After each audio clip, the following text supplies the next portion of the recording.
I'm going to need you to be prepared to tune into Momming with Melanin, the Black Mom's Perspective. Hey girl, listen, moms are everyone's person. Baby mama drama, we're talking about parenting versus new school parenting, baby fever, how not to lose yourself when you have a baby. With me, Angie P. Black Mom's Perspective. So thank you for tuning into another episode of Momming with Melanin, the Black Mom's Perspective. With me, your host, Angie P. And guys, I have my co-podcaster here. She is also a mama with Melanin, Latisha D, podcaster of the Love Her podcast. Woo! Hey. Hey, Latisha. How are you? Hey, I'm fine. How are you feeling? Good. So today's episode, we are discussing it takes a village to raise a child. We hear it all the time. Everybody says it. I think everyone interprets it differently. But it takes a village to raise a child is an old African proverb that means an entire community must interact with those children so they can grow safely and healthy. So my question is, what does your village look like? And is it necessary? Okay, so I want to say my village, namely, I feel parents are first and foremost and the most immediate, just because of also my setup right now, that I am living in my family home.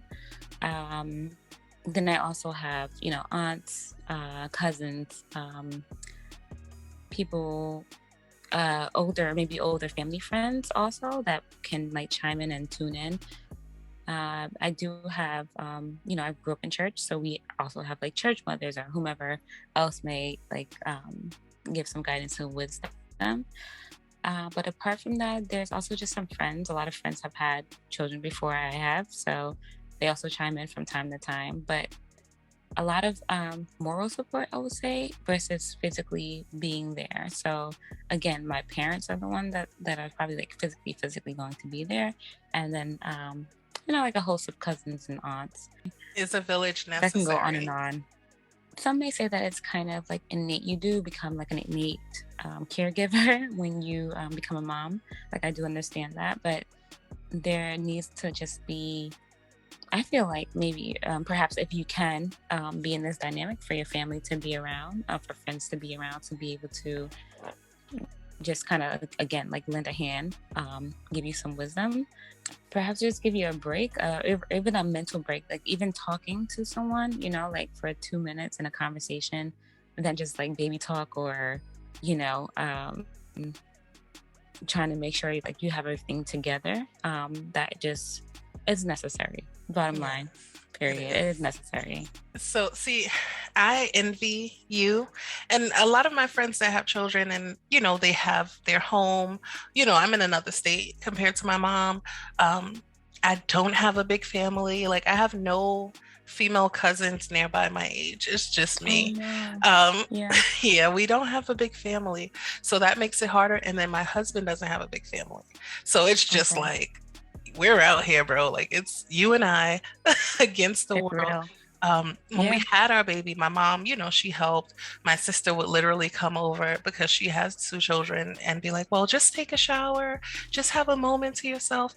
But that wasn't, it was good. It was what I needed. But I definitely wish it was something I had more often. And then also nowadays with social media, I also felt like the village I needed virtually didn't necessarily reflect me. It didn't reflect my views. I was in when I was pregnant, 50 million Facebook mom groups. Right. No one's really Black. They're telling you to put breast milk on every type of rash as a solution, and I'm where do I fit in? Where do I fit in with a Christian mom?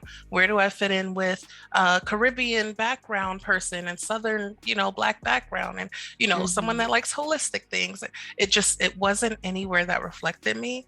So that's what made me do Momming with Melanin, to reach out to other moms because we didn't have that space.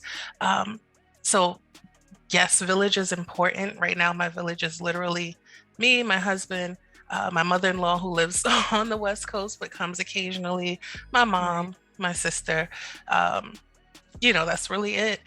Some friends that I'm meeting, but relationships and friendships, you're not just going to be like, hey, help me with my kid. So Right. that's weird, right? It takes time to build. Mm-hmm. And we're in a pandemic, so it's not like, hey, come over, let's have play dates. Where it's very difficult. And I think, as you said, Latisha, a village is so necessary, especially for that mental health part.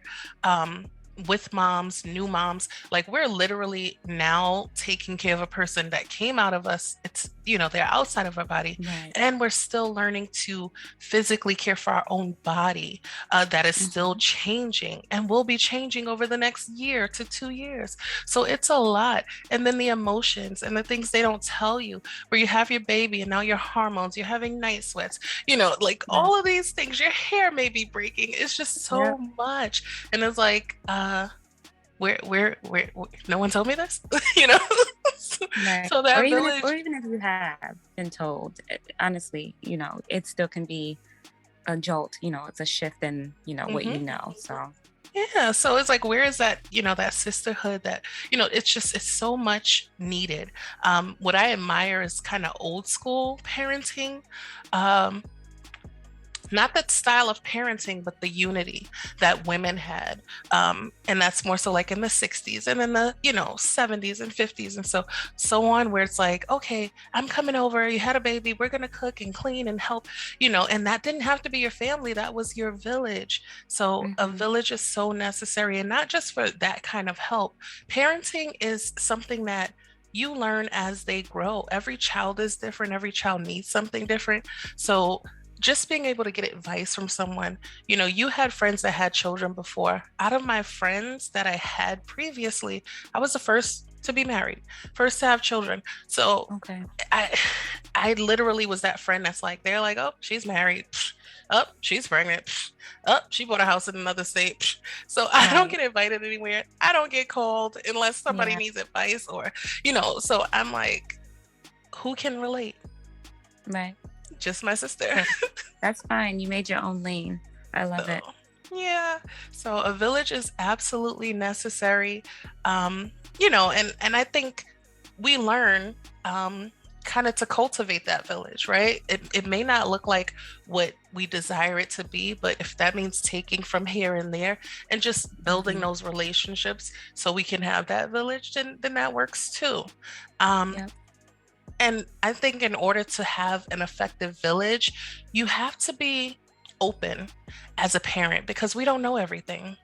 It's a journey. It's a learning process. It's a growing process. You're not born a parent. We're not born moms, right? Like we're born young little girls, and then we go into young women, and you're not born a mom. It's something you learn as you go. And I feel like when you don't have that openness, it kind of affects your village. So my question is, do you think parents stop trusting the village in order to protect their children from discipline? And does that affect the type of support they get from the village? I definitely feel like it might be, I don't know the actual statistics, but it may actually be 50-50 somewhere. I'm not sure. But I guess I'm on the side of the line where I just feel like, as with anything else, there has to be boundaries. I love, that other people have wisdom. Those who have, gone before me have so much wisdom and so much input into child rearing and, just the ways of the world. But it is a different world because we live in COVID. And two, it's just, it still exists a line where really like persons, even it doesn't matter how much you love them, can be overbearing, or they may not know all there is to it either, and just kind of like forcing maybe like biased ways on you as well. So I think even with being open, you still have to have boundaries. So I don't know if I'm playing like devil's advocate or no. I agree. I definitely. So I would say for myself, in my personal experience, I definitely do, take in for the most part what people are saying, the ways that I'm being shown. But I think I do kind of do like this sifting process, because it's like I don't absorb everything, or Mm-hmm. maybe I'm just like, hearing it in one ear and it kind of goes out the other, because it's just like I kind of know what works for me, and so far, like what works for me and what's going to work for my child so far. I mean, like if I'm going to just keep hitting my head against the wall, then that's different, right? Like then I'm like, I should be listening to what they're actually saying and taking note. But um definitely it just changes I guess wanting to be traditional then, in that sense, because in modern times I'm just like, I hear what you're saying, but I also want to try to do things Mm-hmm. myself. I want to try to, you know, um, I want to say show up in a different way for my child, Mm-hmm. or show up in a different way than what's known, possibly. And so, yeah, definitely, it may take away from, actually hearing and taking in what some parts of the village are saying, or maybe consistently listening to what the village is saying. I agree.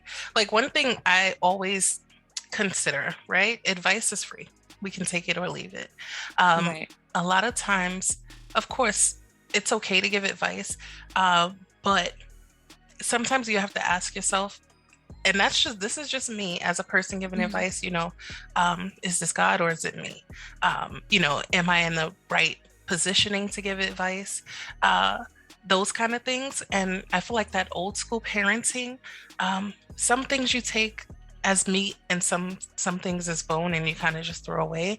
Uh, and I think even with my mom, like at my daughter's 2, and she sees how she is, we operate very differently from, my mom was born in the 50s.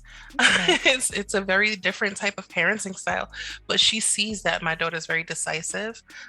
We present options to her. What do you want to eat? Do you want this? Do you want that? So she can wake up in the morning and she's like, oh, mommy, I want breakfast.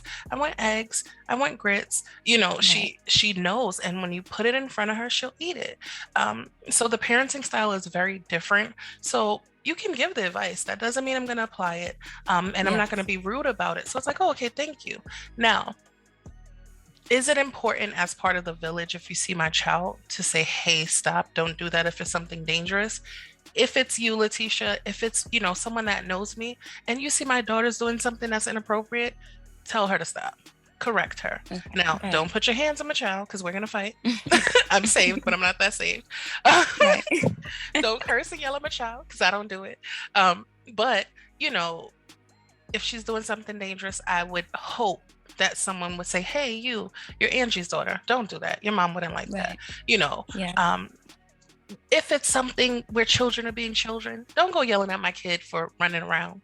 Don't go yelling at my kid. You know what I mean? Hmm. That is not discipline. You're just being mean and bitter. Like, Right. children Like do something that's not life and death. yeah. Sometimes. Yeah. But Yeah. I feel like it's an in between because then you get the millennial parents where they're like, even to their own family, oh, don't correct my child. Don't tell them what to do. Don't. Okay. And this is the same child that has on Gucci, has Jordans, and can't spell Jordan. So Right. we have to have balance and be open, have an open heart with that because correction is something that we all need. Everyone Hmm. has to obey.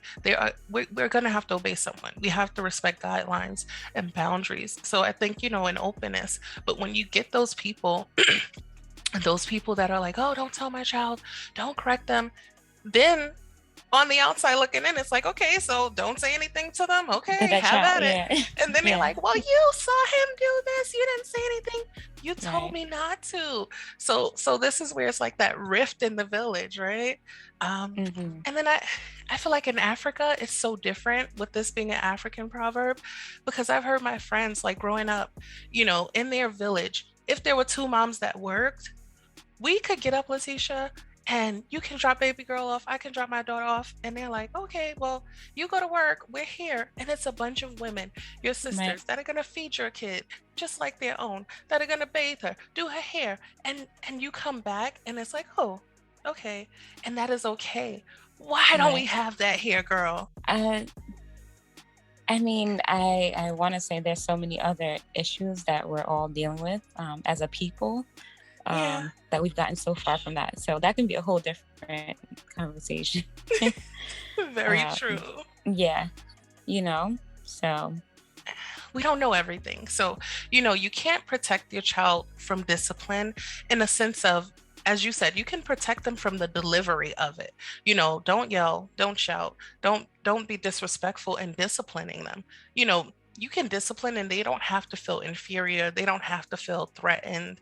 It doesn't have to happen that way. So you can discipline my kid, but let's watch how it's delivered. Let's be mindful, because children can internalize that too, and we want them to be disciplined, not fearful. Fear is not discipline. I don't want my daughter to be afraid of me. That's not okay. So as I said, you get the old school version where it's like, oh, if I can't discipline them, then I don't want to watch them. I'm not going to tell them anything, and that's it. Because they don't want to adjust to the modern technique or the way we're doing things. And it's unfortunate. But a village is just literally vital, and not just for child care.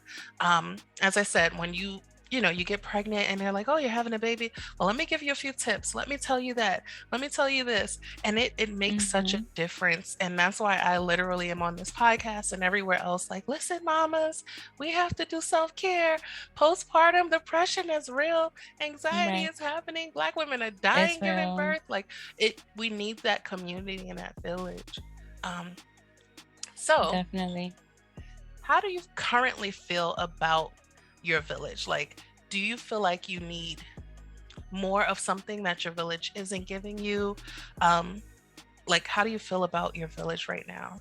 And let me actually backtrack, because I didn't even mention my partner in this whole thing.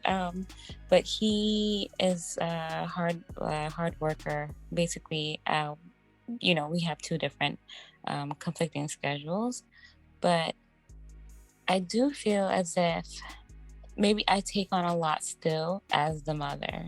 That's what I will say. I did come to the realization, like, yes, there's people around, but it's like, I'm her mother, This is what I've come to the realization. As much as I want to delegate sometimes and, kind of allow myself to have self-care time or do other things sometimes, I still would like to take it on, because it's just like, I know how this goes or how I want it to go. I guess it's also like maybe like a little bit of a controlling issue. Oh, not a little bit, but you sound very familiar. I feel like they're there. Does it? They're there. And sometimes maybe because of their inconsistency as well, though, with offering for help and offering certain tips and things like that, I just, like I said, it's an innate thing. I just kind of kick into gear and do things myself. Or if I do leave a task to someone else and I just kind of see like it's not, followed through in a proper manner or a timely fashion, I just kind of take it back and, work through it myself. So I ultimately feel like my village is there though for me, ultimately. However, I just want to be honest and transparent as always. Like, the fact that I probably do take on a lot more than I allow them to do. There are times that I do really appreciate, whatever it is that they do take on, or if they can watch her, if they are offering to do even something as small as laundry, whatever those small things may be. I definitely think like I'm really, really grateful that they're in my corner. But other times I'm just kind of wanting to, make sure things are done. And so they're taken back into my hands. So. Oh my God, Latisha, girl, you sound so familiar. You sound like me, Angie, the perfectionist / the I have to do it. I had to learn. And how old is baby girl? Six months? He's 7 now. Oh, so wow. Yeah, I'm still in the learning phase. Of course, so I'll learn. I'll learn too. I'm learning every day. So I had to learn, and it was around the year mark, to delegate one, because luckily you have a little bit more help than we had. It was just me and my husband. Right. And I used to be like, no, I'm going to do it. Mind you, when I had my daughter, I was in school. and a full-time student. So And it was a again, lot. kudos to you. I have no idea how you got. I mean, I know how you got over, but And wow, I graduated with a 3.97. right. That's so But cool. it was very hard. So I am a very, like, I'm a control freak. Like, I had Hmm. to, no, you're not holding her right. You're not doing the diapers right. You get burnt out. And Hmm. someone pulled me to the side from my village and they're like, listen, that's his kid too. So I'm gonna True. tell you, Latisha, that's his kid too. Now, even at 2, there's Mhm. certain things I know, and even her daycare knows. They know when dad dresses her versus when mom Right. dresses her. Right. They know when dad Of packs course. lunch versus when mom packs lunch. And I'm Hmm. like, you know what? It's okay. He's doing it. She's gonna eat well. She's clean. She's okay. They're not gonna Right. do it the way we want to. But I realize that I have a lot on my plate, so I can't sit here and go over everything that I'm asking you to do, or Right. I can't micromanage you. So I know this is your child too. You're gonna take care of her. You're making sure she's safe. Have at it. That's it. Hmm. Right. Send her to school. She has on a black shirt, she has on blue jeans, and she has on yellow She's just shoes. Okay, presentable. good job, dad. Send her to school. Right. It's okay. So I had to learn to loosen the reins, and I had to do that because I noticed that I was so busy going over the details and redoing this and redoing that. Self-care was just slipping away, and the pandemic Right. is happening. And I'm like, okay, I realized, okay, it's 7 o'clock. I didn't eat all day. Mm. I didn't drink enough water.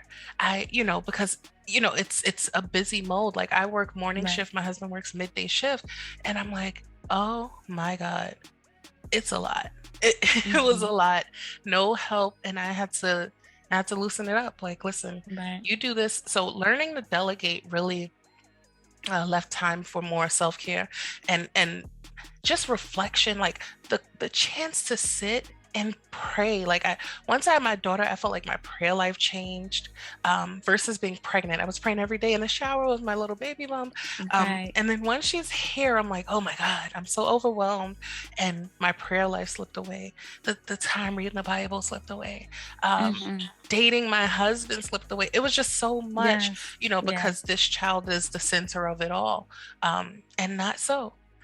So we have to do a balancing thing. And I've learned that, hey, if you want to come over and cook, come over and cook. My mom Right. sent over food. I'm like, I shouldn't be eating this isn't okay. Send the food. Right. Come do the laundry. My sister was an angel. She did my daughter's laundry until she was 1. Like, Nice. and I Yeah. let her. So, some things I'm learning, even if it's not the way we want to, of course, we're going to do it different. We're mom. Um, Hmm. just, we have to sometimes be okay with knowing it's not going to be perfect. It's not the way I'm doing it, but I have a lot on my plate. So if that means, dad, you keep the baby, you feed her, you get her dressed, you do the laundry, I'm going to take 30 minutes. I'm going to go in this room, and that's okay. And it's Hmm. okay. Yeah. It's okay. And the baby is fine. She will be okay. It's okay. It's support, because some people don't have that, you know. So At all. just Yeah. being grateful. And I'm Definitely. just glad that even with the village I have, they show up. And even if not physical, I can call and complain to, like, to, like, my mom or my sister, and I'm like, oh, the potty training was hard. Oh, she's not doing this. She's not, Right. just being able to complain and get advice, because every mom does things differently, and you can take it or leave it. But even hearing other moms' stories and Right. experiences, it's like, oh, okay, I'm not the only one. you Right. know I'm like, not oh my alone. God, I yelled at my daughter today. I'm not the only one. Okay. Okay. Yeah. So, a village is just, I think it's necessary to know that you have support, but also to know that you're not the only one going through. Because Hmm. sometimes I think when you have a child, you feel so secluded. Like, I know I did. When I had my daughter, I'm looking around and I'm like, none of my friends have children. It's just us. And even my husband and his friends really had children. So we're like, what do we do? Right. Who do we ask for help? Who do we ask for support? Who do we ask for questions? Um, so it Like, it find your becomes a own little, way. yeah. So, I'm grateful, and church played a major part because a lot of people in my church did have children. So they reached out, certain people literally reached out, were like, I'm gonna come help you. What do you need? Right. It was awesome and such a blessing. So I think, whatever that village in that community is, your support group, if that's church, if that's people from work. I worked with a lot of older people at the time. I was pregnant and they're like 40s and 50s. So they had a lot of advice that was so beneficial. So I think even just parenting in general, it's kind of like about just gathering stuff as you go along the way from people. You take the meat, you throw away the bone, but you have to be open to actually hearing people's stories and getting Right. that. I don't know. I think it does take a village. And culturally, I think where you are, where you're located, where you live, all of those things play a major part. Yeah. The age group, I think is very different. Parents having children like in their 40s versus 20s and 30s parents, because it's like, oh, 40, everybody's like settled in their careers, their work schedules, things like that, versus, hey, I'm trying to go to school. Can you come sit with my child while I write this 5-page thesis? Like, I don't know. It's very, very different. But yes, so I believe it does take a village to raise a child. Any last words regarding a village, or any advice you would have to a mom that may or may not have a village, or seeking some advice on finding support for their child and for their journey raising a child? I mean, definitely, things like this where you can just kind of speak on it. Vent if you have to, but just finding positive outlets. Like you said, I didn't really go the route of trying to find other mom groups, because you found that there wasn't representation. I just kind of, I was able to lean on some of those persons in my life to be able to help me through these kind of things. But definitely just, talking to whomever you can, whoever will listen through these kind of times.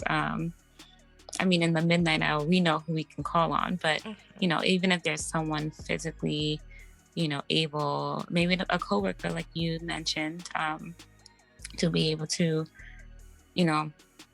say something about something, instead of internalizing everything. And again, like you did mention, I am hearing you. This is definitely a word from me to be able to just let someone else help, like doing those kind of things during, well, I don't want to just say during the newborn cycle, but I guess throughout throughout the whole childhood, I think everything will be beneficial. So absolutely, because we're moms. We may think we're superwomen, but we're not superwomen. We're moms, and we haven't always been moms, right? Right. So you don't want to lose yourself in that. So if that means whatever it was you enjoy, whether that's singing, dancing, you can have your child, you can love your child, nurture them and care for them sufficiently, and still enjoy time for you. And we have to learn to do it without guilt. And I think the only way we can learn to do those things without guilt is to make sure we have a village, because it really does take a village. That's your community. That's your support system. Those are, people, of course, you're going to vet them, right? You're going to vet them and make sure they have similar beliefs, things like that, because the reality is my kid may not feel comfortable coming to me to discuss sex, or they may not feel comfortable coming to me saying, hey, mom, I have a boyfriend. But if they know, oh, I can talk to Auntie Tish, so if they're like, hey, Auntie Tish, I got a boyfriend, I know you're not going to tell them, oh, you should have sex, You get what I'm saying? So it's so important that you vet the people in your village, even if, just making sure you have similar beliefs, and rearing the child in structure and things like that. It just makes it easier, and it makes the child, I think, more comfortable knowing that even the hard conversations, if I don't want to have it with my mom, I can call my auntie, I can call, my big cousin, and I can tell them, hey, I need to talk. And it's okay, So a village is just really, really important. And that's my take on It Takes a Village, guys. I want to know, what do you guys think about a village, a millennial village? It is a village necessary during 2022 when we are in a kind of pandemic, kind of people don't care no more stage. What are your views on that, on having a village during this time with millennials where you have 35-year-old grandmas? What is your take? Definitely reach out to us. We would love to hear your opinion. This is the CWF network, where we bring you big content in small pieces. Follow us on Instagram at CWFP_. Okay, bye.